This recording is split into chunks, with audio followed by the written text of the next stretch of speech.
안녕하십니까, 지훈입니다. 오늘도 부처님 말씀 들으시는 모든 분들 일체 고난과 고통에서 벗어나 늘 평화롭고 행복하시길 기원합니다. 오늘 부처님 말씀 법보편 20번째 이야기 시작하겠습니다.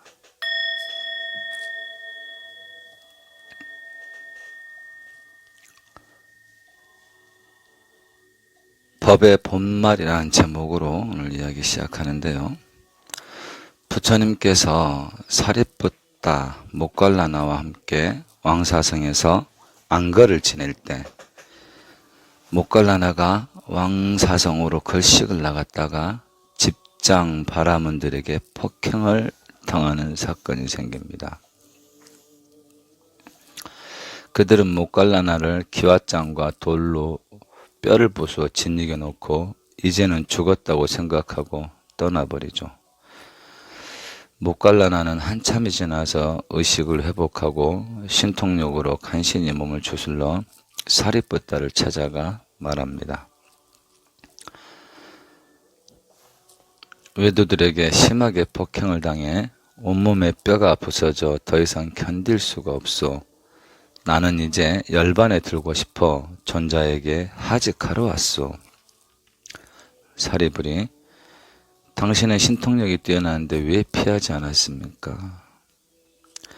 내 전생의 업이 하도 두텁고 무거워서 그것을 벗어버리기 위해 피하지 않았습니다. 수행이 모자라서 폭행을 당한 것은 아닙니다. 그럼 신통이 뛰어난 사람은 마음만 먹으면 한 겁이라도 머물 수 있거늘 왜 더 살려고 하지 않고 열반에 들려 하십니까?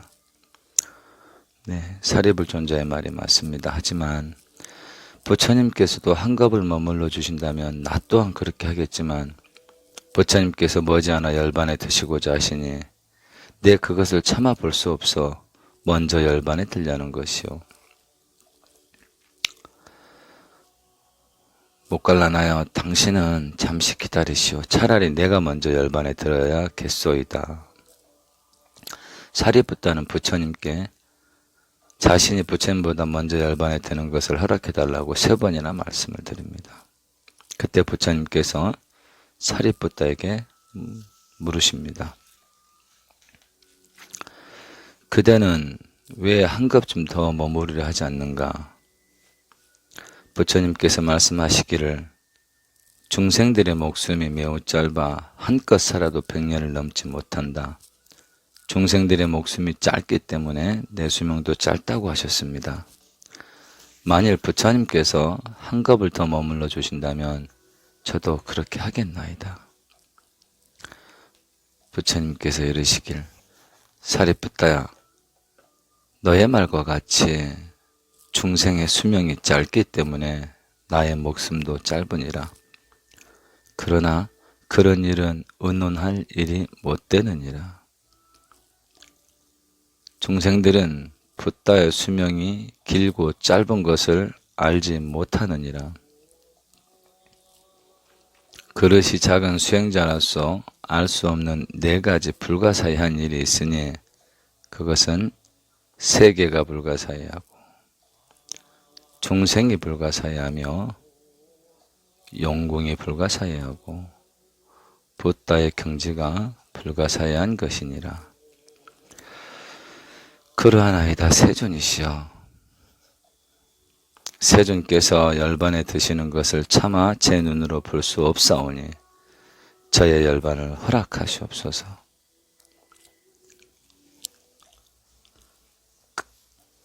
그렇게 하도록 하라. 지금이 바로 그때니라.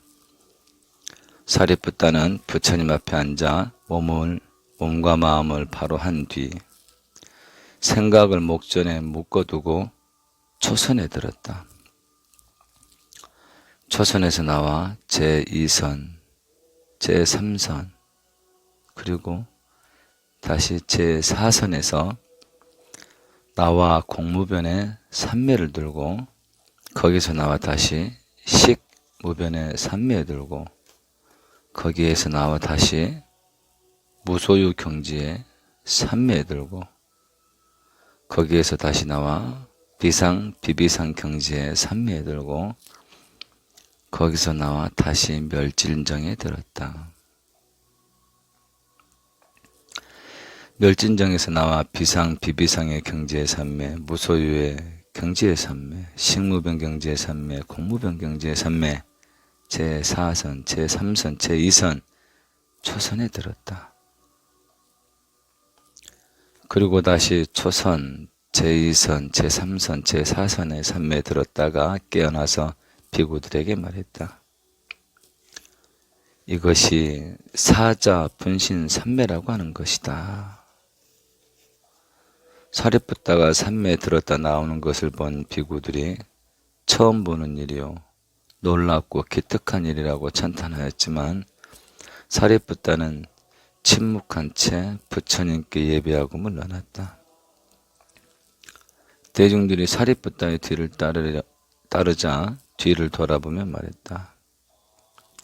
여러분들은 각자 갈 곳으로 가시오.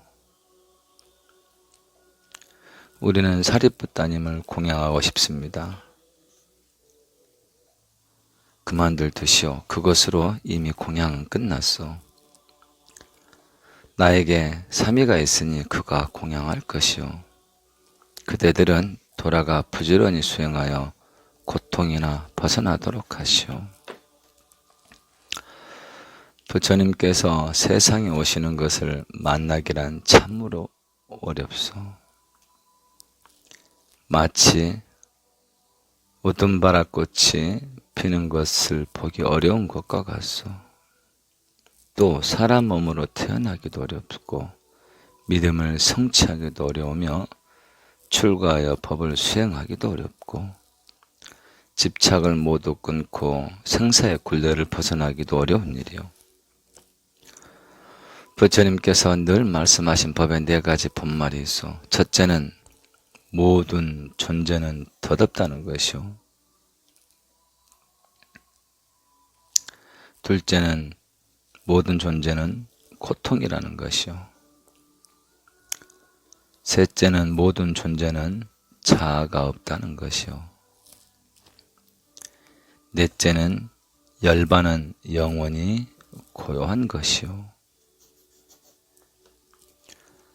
부처님께서 말씀하신 이 4가지를 항상 명심하고 살아야 할 것이요.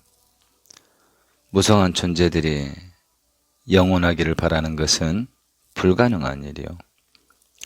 저 수미산도 무상의 변화가 있고 세존의 금광과 같은 몸도 머지않아 열반에 들겠거늘 내가 어떻게 그것을 거역하겠소. 사리붓다는 가사와 바루를 챙겨가지고 삼이 쭌다만을 데리고 고향 날라가를 향해 떠났다. 사리붓다가 고향에 도착하여 병고에 시달리는 동안 재석천왕이 와서 복을 짓고자 공양하려는 것이니 허락해달라고 몇 번이나 강청하였지만 쭌다의 공양을 받을 것이라고 끝내 거절하였다. 사리붓다는 쭌다의 수발을 받다가 까띠까달 보름날 밤에 열반에 들었다.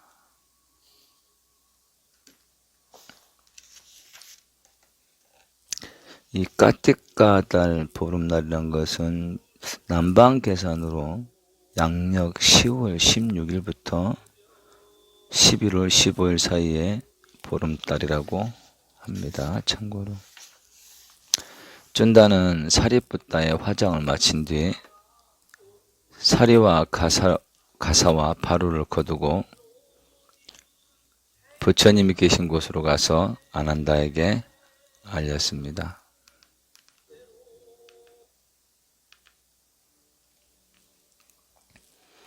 네, 스승님은 돌아가셨습니다.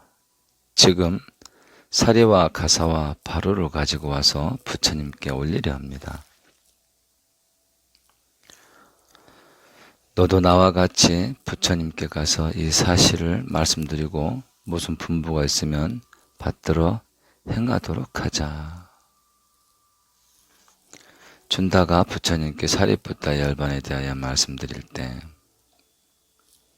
옆에서 듣고 있던 아난다가 사리푸타를 생각하고 눈물을 흘리자 부처님께서 아난다에게 말씀하셨다. 슬픔을 멈추어라. 무상한 것을 영원하게 할 수는 없느니라. 태어남이 있으면 반드시 죽음이 있는 법이니라. 과거의 모든 붓다들도 모두 열반에 들지 않았더냐. 이 세상 모든 존재는 덧없는 것이라. 태어난 자는 반드시 죽고 마느니라. 태어나지 않았다면 죽음 또한 없었을 것이니 태어남도 죽음도 없는 열반이 제일이니라. 부처님께서 아난다에게 말씀하셨다. 사리푸타의 사리를 가지고 오너라. 부처님께서는 사리푸타의 사리를 손에 들고 비구들을 모아놓고 말씀하셨다. 비구들아, 이것은 사리푸타의 사리다. 그는 지혜롭고 총명하였으며 재주도 많았었다. 또한 욕심이 적어 만족할 줄 알았고 용기도 많았었다. 나는 이제 가지가 없는 큰 고목과 같이 되었구나. 사리푸타가 열반한 것은 나의 큰 나무에서 가지가 없어진 것과 같느니라. 사리푸타가 머무는 곳에서 항상 사람들이 행복하다고 말했었다. 사리푸타는 외도와 이교도들과 논쟁하여 그들을 이기지 못하는 일이 없었기 때문이다. 모갈라나는 사리푸타가 열반에 들었다는 소식을 듣고 부처님을 찾아가 사리푸타를 따라 열반에 들겠다고 말씀드렸다. 그리고 가사와 바루를 챙겨가지고 고향 꼴리따로 향했다. 모갈라나는 고향에 도착하여 병을 앓다가 까띠까달 23일에 열반에 들었다. 부처님께서는 모갈라나마저 열반에 들었다는 소식을 듣고 그달 포사릴의 비구들에게 말씀하셨다. 내가 지금 대중들을 살펴보니 마치 텅 빈 것 같구나.